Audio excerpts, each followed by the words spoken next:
పాకిస్తాన్ ఇప్పుడు అమెరికా అండ చూసుకొని రెచ్చిపోతుందా? అమెరికాకి పాకిస్తాన్‌తో అవసరం ఉంది.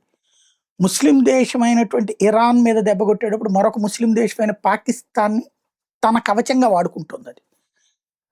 అందులో తనకి ఊపిరి తీసుకోవాలనుకున్నప్పుడల్లా ఇరాన్‌ని కంట్రోల్‌లో పెట్టడానికి పాకిస్తాన్ ద్వారా మధ్యవర్తిత్వ చర్చల పేరుతో కాలక్షేపం చేస్తా ఉంటది. దీనికి ఎట్లాగో దానికి తెలుసు పాకిస్తాన్‌కి. తన వల్ల కాదు అది చేస్తుంది అమెరికానే అని. కానీ శాంతి దూతగా ప్రపంచం ముందు క్రెడిట్ వస్తుంది కాబట్టి ఆ చర్చలు ఈ కథ అంతా నడుస్తుంది. రెండో దఫా చర్చలు కూడా జరుగుతాయి. అమెరికాతో తనకి ఏర్పడిన సాన్నిధ్యాన్ని అడ్డుపెట్టుకుని ఏమన్నా మళ్ళీ కాశ్మీర్‌లో ఓవర్ యాక్షన్ చేసుద్దా? మళ్ళీ పహల్గామ్ లాంటి ఇన్సిడెంట్సో, పుల్వామా లాంటి ఇన్సిడెంట్సో, పఠాన్‌కోట్ లాంటి ఇన్సిడెంట్సో చేస్తుందా? అది చేస్తే భారతదేశం దాడి చేస్తది. పాకిస్తాన్ అప్పుడు ఆపగలుగుతదా? అమెరికా ఆపగలుగుతదా? అభినందన్ సందర్భంలో ఆపగలిగిందా? భారతదేశం తలుచుకుంటే ఏమీ చేయలేదు. కానీ పాకిస్తాన్ మాత్రం ఇలాగ అమెరికాకి సన్నిహితమైన ప్రతిసారి మన మీద ఏదో ఒక కుట్ర చేసింది. ఇది చరిత్ర చెప్తున్న సాక్ష్యం.